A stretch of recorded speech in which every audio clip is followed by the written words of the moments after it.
The assignment brief was 11 lines long, and 9 of them were logistics. I read the other 2 3 times before I forwarded anything to the fleet. Requesting single vessel escort, outer Chevreth corridor, convoy of 19. Duration approximately 14 standard days. Will meet at way station beacon Chevreth 7 above Devhari Chevreth. Convoy carries grain stock, water cell modules, and medicinal resin for the Oshvar settlements, civilian cargo, no contraband, no political freight. Quest originates from convoy matriarch Sevratha Pale runs long of the HFY 3rd Outer Fleet. And then, below the logistics, it's like someone had almost thought better of including it. We stood with Earth during the Kethavar years. We have not forgotten what that cost us. We ask only a single ship. We understand if the Cooperative cannot spare one. I sat with that last sentence for a long time. I understand if the Cooperative cannot spare one. As if they expected to be told no. As if they had already composed themselves for the disappointment before they sent the request, had already rehearsed the grace of receiving a refusal, had built the apology into the ask itself, so that whoever was on the other end of the relay would not have to feel badly about it. I pulled the Kethavar file. It is not a short file. Most people in the auxiliary have heard of the Kethavar exclusion in the abstract. A decade, roughly, when the Galactic Commerce Directorate voted to lock human ship out of the major lanes following the Breathis incident. The specifics get glossed over in training. What gets emphasized is that Earth weathered it, that the Cooperative found alternate routes, that we survived, and eventually the Directorate rescinded the order and pretended none of it had happened. What the training does not emphasize is what it cost the species who did not go along with the exclusion. The HFY were not the only ones, but they were among the first, and they were the most consistent, and they paid the largest price of any species that chose to keep running human cargo during those years. They were a migratory caste, convoy runners, outer lane traders, kind of species who had been moving freight between systems. Since before most of the Directorate's founding members had achieved orbital spaceflight. They had no fleet of their own in the military sense.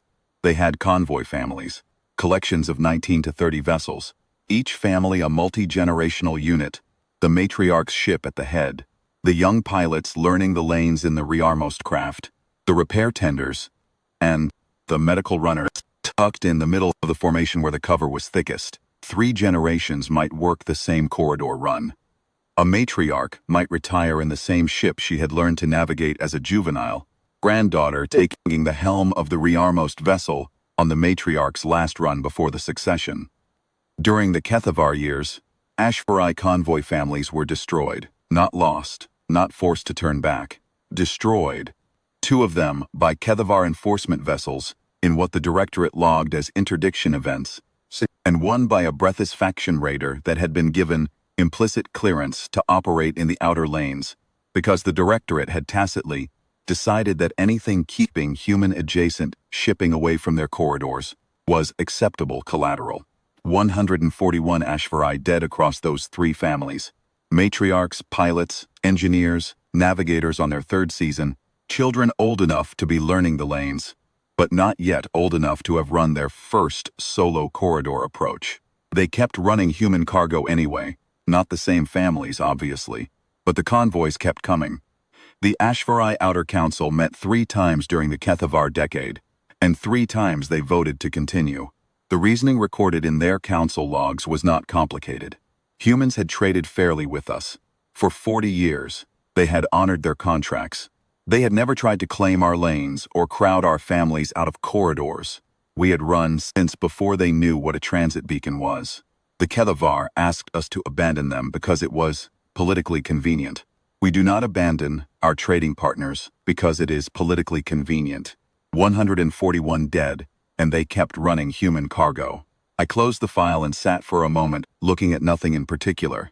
My console screen, the standard Vethis station transit traffic on the secondary display, the notation at the bottom of the request that said the HFY convoy was already staged and waiting at Chevreth 7, and the estimated cargo critical arrival window at Oshvar 3 was 32 days from the date of the quest.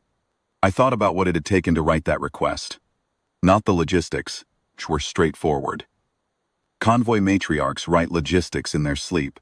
Every convoy family that survives 2 centuries in the outer lanes has developed logistics formulations that are cleaner than anything the Directorate produces. I thought about the decision to include the second paragraph at all. Someone had drafted it, and someone had decided to send it, and someone, almost certainly the matriarch herself, had added that last line and then not deleted it. We understand if the Cooperative cannot spare one. I opened a channel to Commodore Reyes at the Auxiliary Relief Coordination Hub at Vithas Station. "I'm looking at the HFY request," I said. "The single escort request for the Chevrath corridor. I saw it come through," Reyes said. "I want to pull 12 vessels for it." There was a pause. Not a long one. Reyes had been running auxiliary operations for 22 years and her pauses were calibrated. This one was less than 4 seconds, which meant she was not surprised, only organizing. "I can give you 11 if you take the Cormorant as your flagship," she said. "2 hospital runners. Sable Meridian. Orvith's Grace. The Deep Repair Tender. Constance. Marine Boarding Company from the Halcyon. If you want them for corridor interdiction. 6 months of ration stock from the Vithas Reserve. And I can shake loose the warband frigate. Calanth. From the 3rd rotation, if you're willing to make the case to Admiral Thau that a 14-day escort in the Chevrath corridor qualifies as active auxiliary tasking. "I'll make the case," I said. "Vasanthakumar." Her voice was not sharp, it was simply direct. "They asked for 1 ship, I know." Another pause. "The Kethavar file." "Yes." She was quiet for a moment that felt less like calculation and more like she was looking at something on own screen. The same file, maybe, or just the window behind her console, the distant glow of Vethas Station's docking arrays in the middle distance. Then she said, "I'll route the authorization. File it as Expanded Corridor Security Protocol. The ration stock and the hospital runners go under humanitarian pre-positioning. The Calanth goes under 3rd rotation active deployment. Make sure your log entries are clean. They will be. And Vasanthakumar, when the HFY matriarch asks you why you sent 12 ships when she asked for 1, you tell her the truth. Don't dress it up." "What's the truth?" "That we counted," Reyes said. "We counted every one of them, and we have been counting for a long time. I routed the orders that afternoon.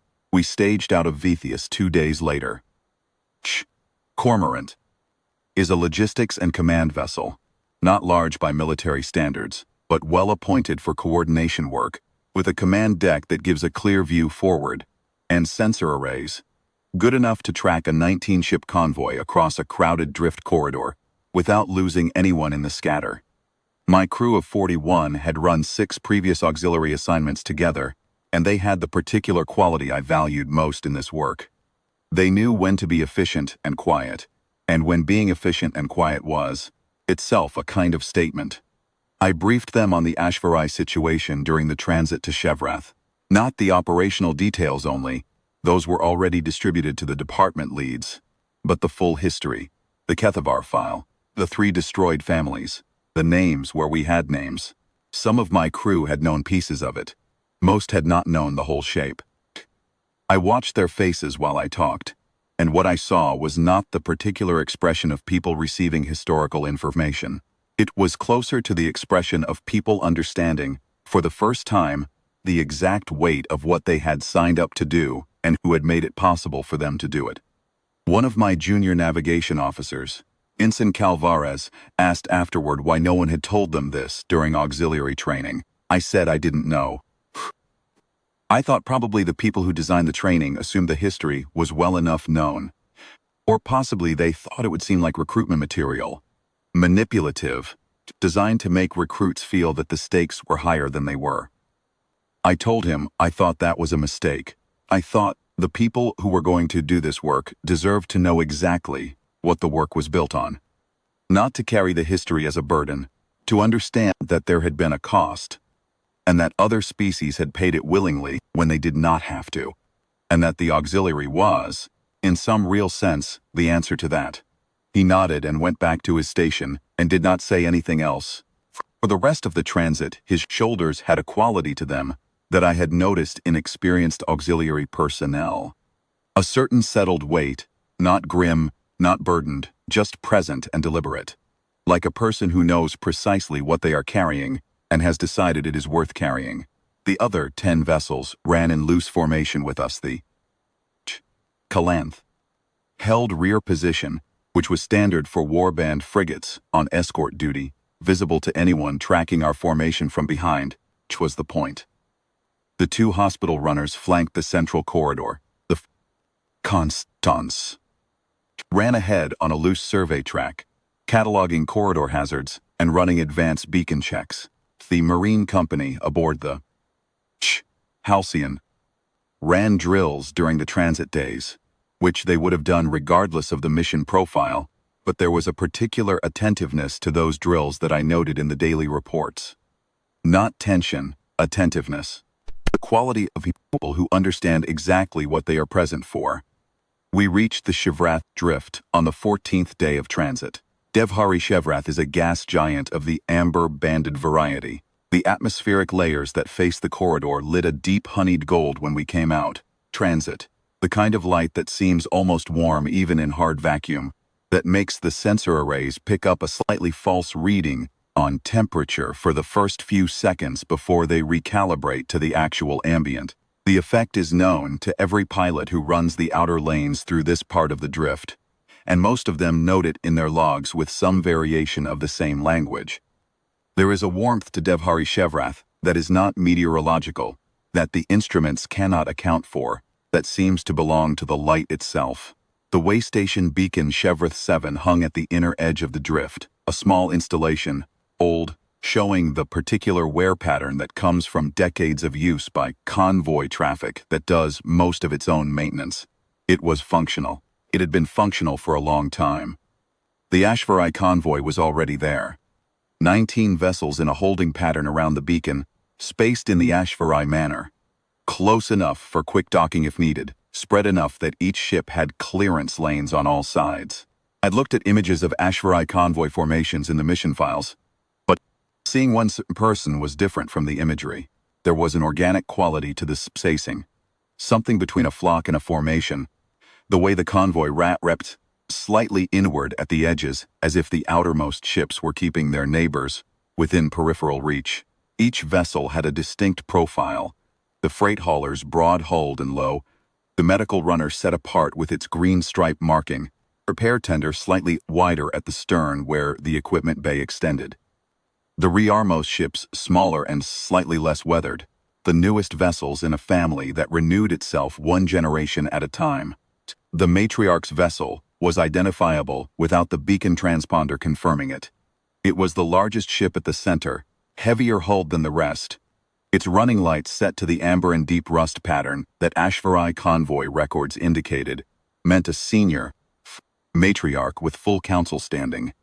It sat at the formation's heart like something geological, not aggressive, present in the way that things which have been in a place for a long time are present. I opened a hating channel on the standard HFY commercial frequency and identified Cormorant and our formation. The response came back in about 40 seconds. Enough time, I thought.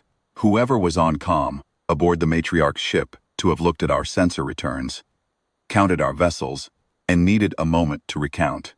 This is convoy matriarch Sevratha Pale runs, long aboard the honored running. The translation system rendered her voice into clear standard, but it kept a quality in the underlying tones that the better translation systems always preserved.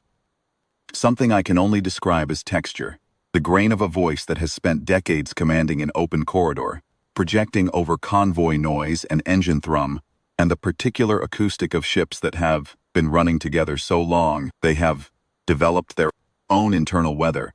Lempt Commander Vasanthakumar, I count 12 vessels in your formation. That is correct, matriarch. A pause. Longer than Reyes's pauses. Our request specified 1 escort vessel. Yes, matriarch.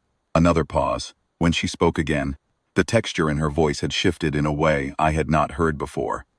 I had read enough HFY communication records to know that their vocal effect encoded things that the translation systems could render approximately but not precisely.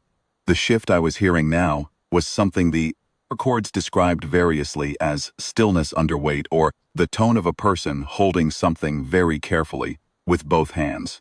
Why did you bring 12 ships, Lieutenant Commander? I thought about how to answer that. I had thought about it during much of the transit, in the spaces between the operational briefings and the daily sensor checks, and the evenings when the corridor was quiet, and my console showed nothing but clear lane ahead. I had drafted several versions in my head.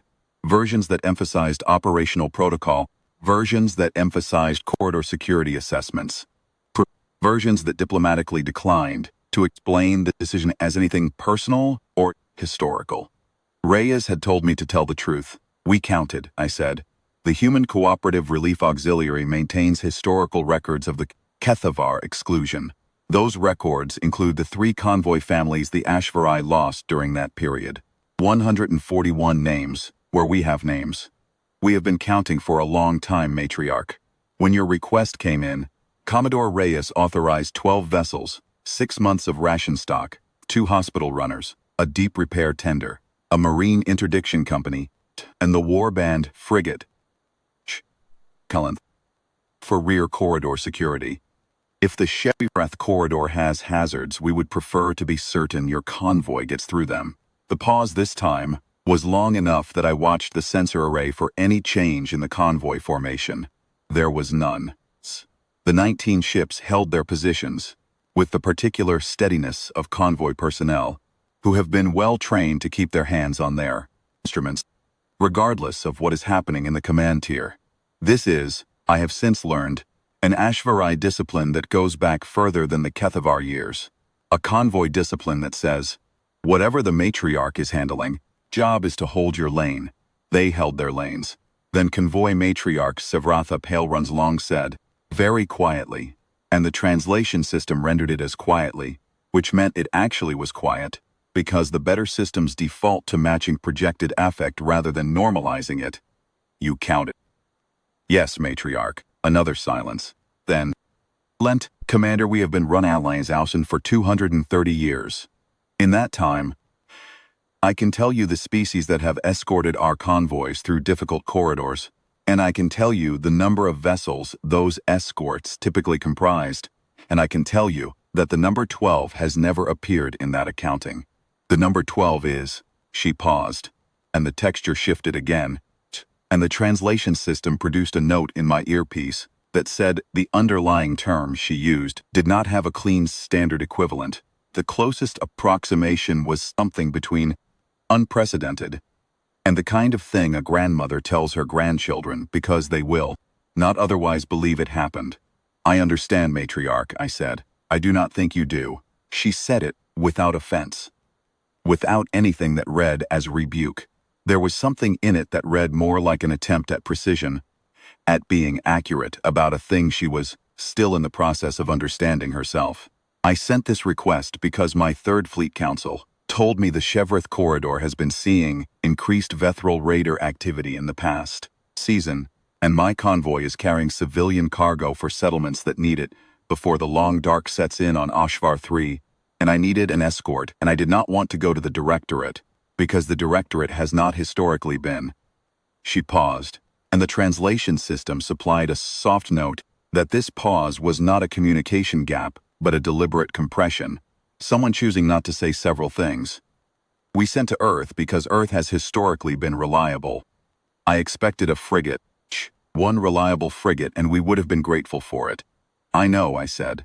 I have grandchildren running in my convoy's rearmost ships, she said. They are learning the lanes.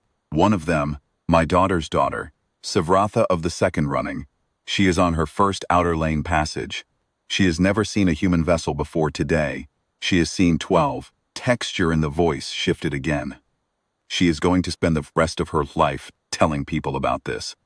I did not know what to say to that, so I said what seemed to be called for. We are glad to be here, matriarch. What time does your convoy want to begin the corridor transit? The answer came back practical and precise. A departure time, a formation preference, a note about the honored running. Preferred corridor position relative to the escort vessels. Convoy matriarch Savratha Pale runs long, I thought, was a person who could be moved deeply and simultaneously run a 19-ship convoy with uninterrupted efficiency seemed to me like exactly the kind of person whose grandchildren would be safe in the outer lanes. We began the corridor transit 6 hours later. The Chevroth corridor runs between the drift and the inner HFY system. 14 days of transit at convoy speed through a lane that has enough historical freight traffic to keep the beacon network maintained but enough isolation from the major directorate lanes to attract the kind of opportunistic raiders who prefer targets that cannot call for help quickly. The Vethral activity that the matriarch had mentioned was real. Our sensor arrays picked up 3 separate transponder pings in the first 4 days that matched known Vethral raider configuration. All of them sitting at corridor edges watching the traffic volume, running the calculations that raiders run when they are deciding whether an approach is worth the risk. None of them moved toward our formation. I thought about what that looked like to a Vethral raider crew, sitting at a corridor edge, with an eye on 19 civilian convoy ships, and then watching a warband frigate take up rear formation position with 11 other human vessels wrapped around the convoy in a coverage pattern that left no clean approach vector from any direction. I thought it probably looked like a very clear statement, not a threat, not a challenge, just a statement. Something is here that was not here before, and the calculation has changed. Ensign Calvarez ran the corridor sensor sweep on the 4th day and came to my station to report that all 3 transponder signatures had gone cold. They've departed the corridor, Commander, he said. All 3. Log it, I said. He started to go back to his station and then stopped. Commander, did they know? The raiders, that we weren't just a standard escort. They saw the formation, I said. That was the point. He nodded slowly. Right, he said. Right. And went back to his station with that settled weight quality still about his shoulders, slightly more pronounced than before. The transit was otherwise quiet in the way that good escort work is quiet, meaning nothing happened that required intervention, which meant everything had been done correctly before anything could go wrong. The Constance logged 2 corridor hazards. A navigation drift marker that had slipped its anchor and was broadcasting a slightly incorrect position fix, and a debris field from what appeared to be an old commercial casualty, probably 20 or 30 years prior. Neither hazard significant enough to reroute the convoy, but both worth flagging, and the position fix worth correcting while we had the access. The Alsam Sealant. Constance. His crew corrected the drift marker in a 4-hour operation on the 6th day of transit, which was not in the mission scope but was, as the chief engineer noted in his log, something that needed doing, and they were there. The hospital runners ran standard medical consultations. The Sable Meridian put out an open offer to any convoy crew member who wanted a medical check during the transit, on the grounds that deep lane convoy runners often go extended periods without access to cooperative medical equipment, and the offer cost nothing to make. 27 HFY crew members took them up on it over the first week. By day 10, the number was 64. The consults ran in a portable medical bay that the Sable Meridian had lowered to a mid-corridor rendezvous position each morning, and the imagery I got from the bay on day 8 showed something that I found I needed to look at for a while before I could move on. An HFY crew member, elderly, fur the pale silver of an animal that has run long distances for a very long time, sitting on a medical examination surface with a human medic working at his right foreleg, with the focused patience of someone who was going to do this correctly regardless of how long it took. The crew member had his eyes on the medic's hands, not in pain, not afraid, with the particular attention of watching something careful being done carefully. Convoy matriarch Savratha Pale runs long did not come aboard. Cormorant. During the transit, she managed her convoy from the pre-honored running, which was appropriate for a matriarch of her standing. The matriarch's vessel is the convoy's center of gravity, and leaving it for extended periods during an active corridor transit is not done. But she opened comm with me most evenings, After the day's navigation updates were logged, and we talked, not about the Escort specifically, mostly about the corridor, its history, the beacon network's maintenance cycle, the particular quality of Devhari Shevrath's amber light that she said she had never stopped finding, beautiful in 40 years of running past it. She talked about her convoy families, not the ones that had been destroyed, not directly, but about the structure of convoy life, the way matriarchs were trained, the responsibilities of the rearmost pilot in a family formation, the significance of certain corridor runs in the HFY, reckoning of a pilot's progress. She described the way a convoy family moved as a unit, how the spacing between ships narrowed slightly in a difficult passage, almost without anyone issuing an order, the way a group of animals that have traveled together long enough learn to close ranks without being told. She described the sound of an Ashvarayar ship's drive at corridor speed, which she said was a particular frequency that she had heard since before she was old enough to understand what it was, that she associated with being in motion and being surrounded by her family, that she had never found a word for in any other language because no other language had needed one.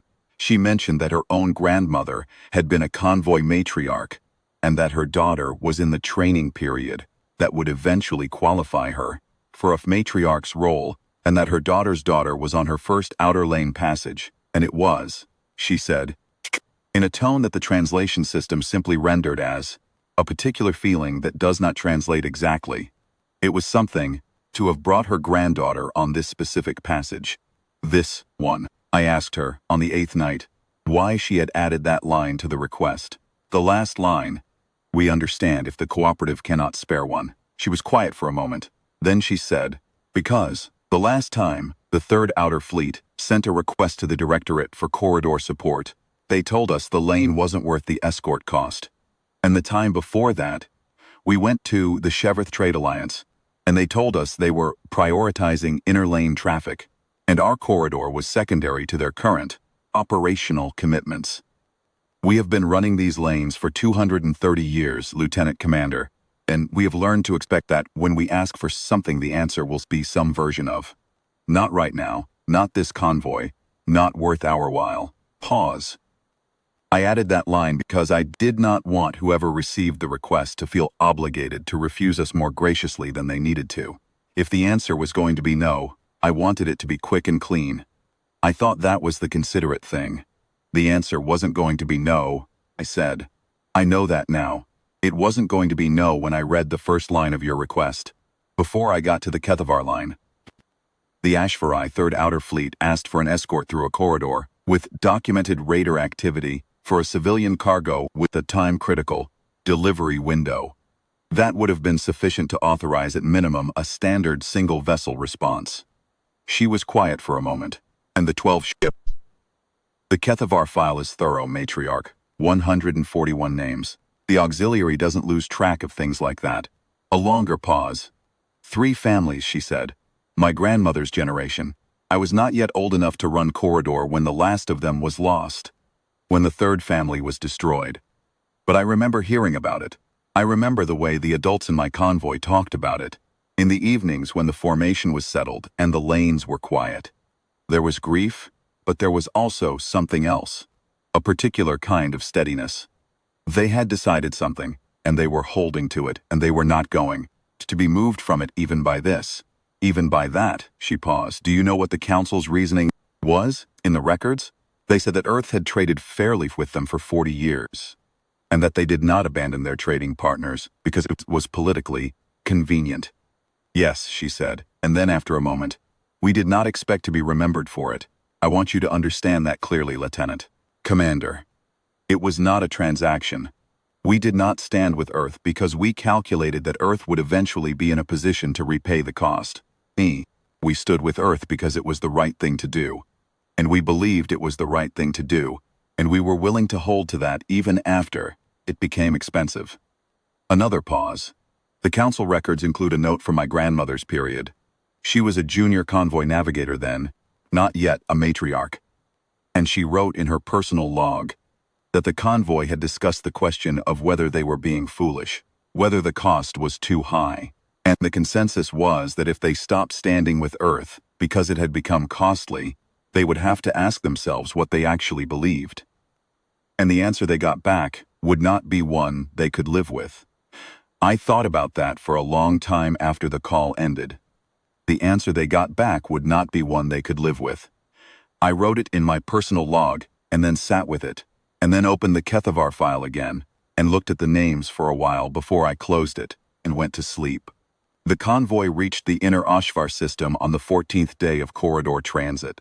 All 19 HFY vessels, all 12 human auxiliary ships, the beacon network behind us clean and corrected, the corridor quiet in our wake. The HFY settlements were 3 inhabited bodies, 1 terraformed primary, 2 secondary stations, and all 3 sent out reception transponders when our formation dropped from corridor speed into standard approach. The convoy would offload the civilian cargo, and the hospital runners would hold position in system for any consultation requests from the settlement, medical services, and then we would begin the return transit. We held formation through the offload. It was not operationally necessary. The corridor hazard had passed. The raider contacts had gone cold. The HFY system had its own local traffic management and the convoy was safe. But I had not discussed it with my department leads, and no one had suggested standing the formation down. And when I looked at the Repellent's position on the sensor array, it was still holding rear formation without having been told to. I noted it in the log and did not change it. Some decisions are made by the fact that no one makes a different one. The offload took 2 days. The medicinal resin went to HFY 3 first. Priority cargo, a courier shuttle from the settlement, meeting the convoy at the approach boundary with documentation that had clearly been prepared. Well before we arrived, the grain stock went to HFY Primary's main distribution hub. The water cell modules went to both secondary stations. Split the convoy manifest. Convoy matriarchs save Rotha Pale runs long ran the offload from the honored running. With the efficiency of someone who has done this in 230 years worth of systems, and has not wasted a manifest line in any of them. What was not standard was the transmission that came from HFY Primary's administrative hub, approximately 4 hours after arrival.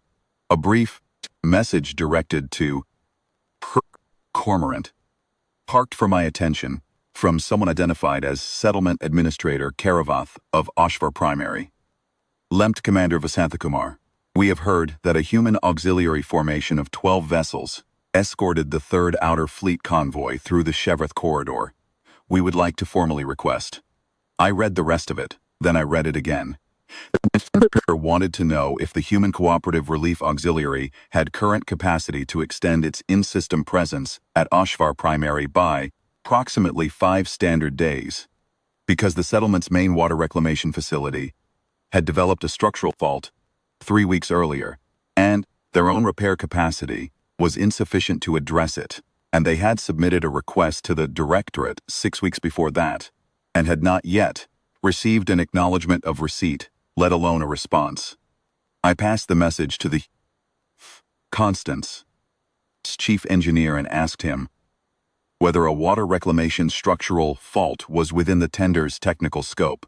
He came back in about 8 minutes. Yes, standard fault class. They had the parts and the expertise. Give him 5 days and a clear access schedule, and he would have it running better than it had been before the fault developed.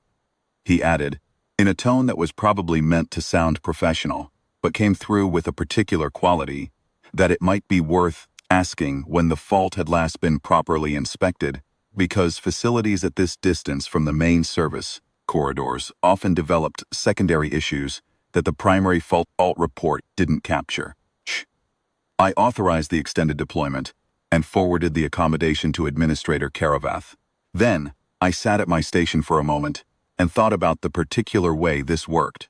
The HFY convoy had asked for a single escort and received 12 ships. The 12 ships arrived in the HFY system. The arrival of 12 ships was visible and notable.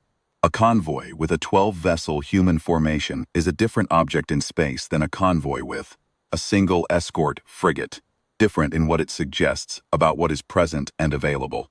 A settlement administrator who had been waiting 6 weeks for an acknowledgement from the Directorate on a critical infrastructure fault looked out at 12 ships and concluded that asking whether any of them could help was not an imposition. If we had sent one ship, Administrator Karavath would probably not have sent that message. One ship would have been sufficient to escort a convoy. 12 ships was enough to make it seem like something larger was present, like there was capacity enough that asking for one additional thing was be. Constance spent 5 days at HFY Primary's water reclamation facility and delivered a complete structural repair, plus a secondary system inspection that found 2 additional fault precursors and addressed them before they became active faults. The Sable Meridian ran a settlement-wide consultation offer during those days and saw 109 patients in 4 days. The Marine Boarding Company ran 2 joint drills with the settlement's own security detail, which the detail's commander described afterward as the most useful training her people had received in 3 years. Not because the Marines taught them anything they did not know, she said, but because training with people who had done this in real corridors with real conditions produced a different quality of readiness than drilling in simulations.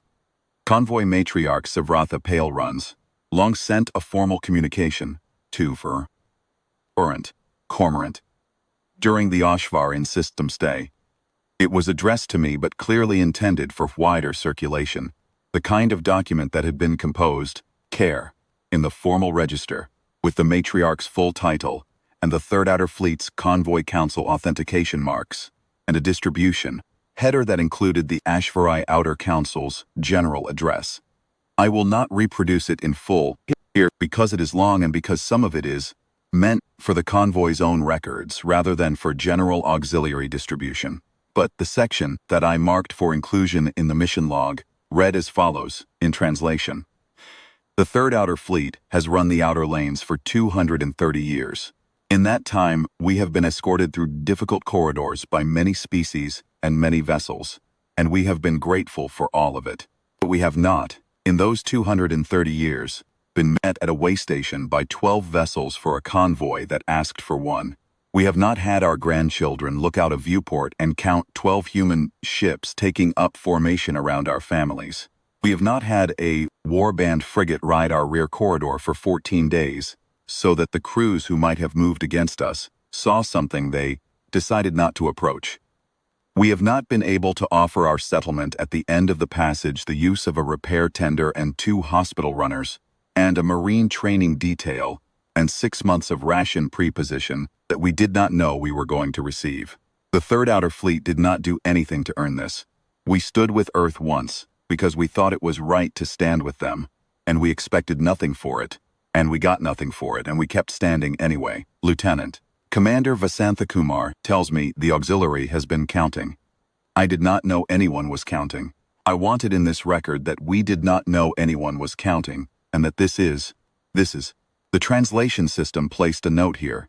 The underlying HFY phrase that convoy matriarch Savratha Pale Runs long used at this point was in the deep convoy lane dialect, and the system's best approximation was, "This is a thing that will take a long time to understand." The mission log ends, officially, with the return transit to Vethis Station. 14 days back through the Chevrith corridor. No raider contacts, the corridor quiet. Drift marker we had corrected on the outbound leg, broadcasting its proper position fix to every convoy that came through behind us. Filed the mission report to Commodore Reyes on arrival, flagged the Constance HFY primary work for the infrastructure repair subsection, flagged the medical consultation numbers from the Sable Meridian, the public health outreach record, and noted the joint drills in the security cooperation register. Grace called me in for a debrief 2 days after we docked. She read the mission log in front of me, or appeared to. She may have read it earlier. She read the section of the matriarch's communication that I had marked for inclusion. She looked at the sensor logs from days 1 through 4 of the corridor transit. It's the section with the Vethral transponder signatures and their subsequent departure. Then she set the report on her desk and looked at me and said, 3 queries. Ma'am, since we posted the mission summary to the auxiliaries relay network, standard practice You know we post all completed missions. We have received 43 queries from non-human entities over the past 8 days requesting information about the auxiliaries, escort, and logistics services. She picked up the report again, turned a page. Not request for escort specifically, queries. They want to know who we are and what we do, and on what terms, and whether the terms we extended to the HFY Third Outer Fleet are indicative of terms we extend to others. I sat with that for a moment. 43, in 8 days. Our standard query volume before this mission post was averaging about 4 per month. She set the report down again. I've pulled Origin data on the 43. 26 of them are outer lane convoy operators. Not HFY, different species, different lanes. 11 are planetary, or station-based administrative entities with infrastructure needs. 6 are species representatives I don't have prior records for. Querying on behalf of communities I'm going to need the contact registry to identify. The HFY convoy talked, I said. The HFY convoy talked, Reyes confirmed. 19 ships arrived at HFY Primary, with 12 human auxiliary vessels in formation. HFY Primary has a relay node that connects to the wider outer lane network. The outer lane network talked, and apparently what the outer lane network said was, she glanced at one of the query transcripts on her desk, broadly equivalent to, the Human Relief Auxiliary sends 12 ships. When you ask for one, their repair tender fixed our water system in 5 days after the Directorate, ignored us for 6 weeks, and they don't file a claim afterward. I thought about Ensign Calvarez's question during the corridor transit. Did they know? The raiders at the corridor edge. Whether this was just a standard escort. I thought about what 12 ships looked like compared to one ship. Not just symbolically, practically. 12 ships could do that one ship couldn't. The surplus capacity that had found the water reclamation fault, and the settlement patients, and the security drill need without being asked. Because there was enough capacity to notice what was needed and address it. The drift marker, corrected on the 6th day because they were there and it needed doing. We're going to need to expand, I said. Yes, said Reyes, we are. She didn't sound displeased about it. She sounded like a person who had been waiting for this particular conversation and had already begun, thinking about the next one. I've already flagged it to the Admiral's office. The framing I used was, the HFY deployment has demonstrated that our current capacity ratio, 1 available vessel per 4 active requests, is going to become a structural bottleneck within 18 months if query-to-mission conversion follows historical patterns. And what did the Admiral's office say?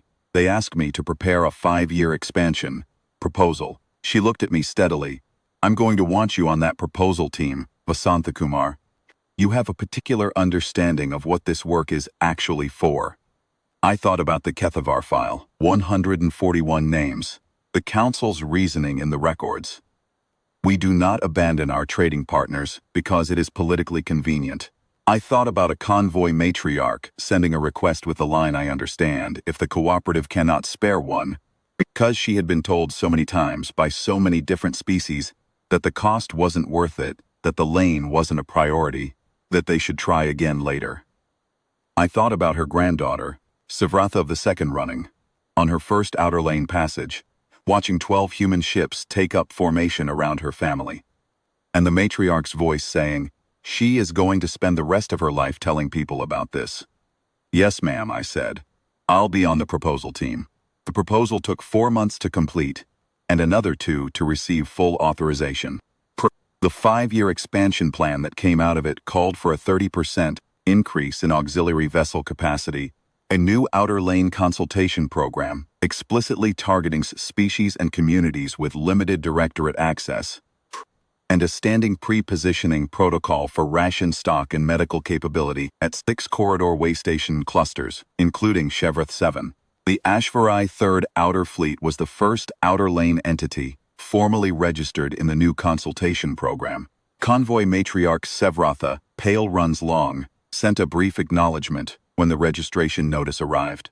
It was in the deep convoy lane dialect, and the translation system gave up entirely and logged it as no standard equivalent available. Tone consistent with the term the matriarch used when she said this will take a long time to understand, effect similar, magnitude, possibly larger. I read that log note and thought that was probably right. 43 queries became 97 within the first 3 months of the expansion plan. Authorization. 97 became 212 by the end of the first year.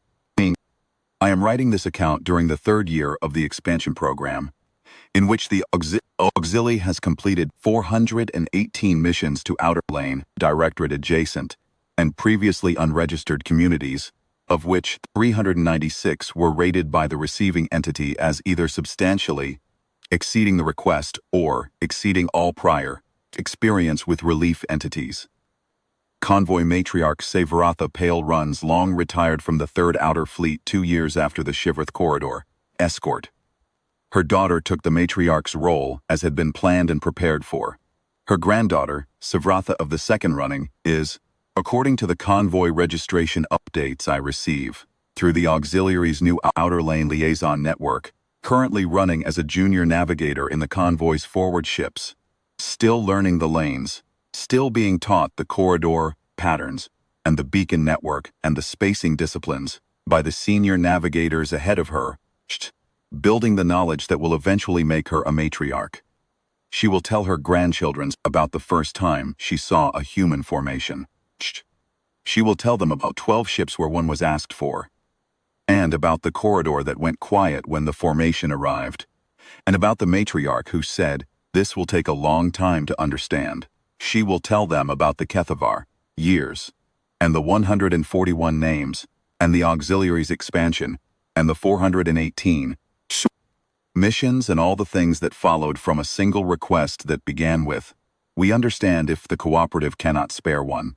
And I have thought about this often, in the 3 years since the Shivrath Corridor transit, I think the most important thing about this entire account is not the 12 ships. The 12 ships were the means. The means mattered. The surplus capacity was practically useful, and the Vethral raiders saw the formation and departed, and the water reclamation fault got fixed, and HFY crew members got medical consultations, and the drift marker got corrected, and the security detail got a training exercise they will not forget. The means were not incidental, but the most important thing was the counting. The auxiliary keeps records. The Kethavar file is thorough, 141 names, where we have names, and the counting is not. It was never formalized as a policy. There is no regulation in the auxiliary charter that says we track historical contributions from species who stood with Earth during difficult periods and factor them into our response calibration. It is simply something we do.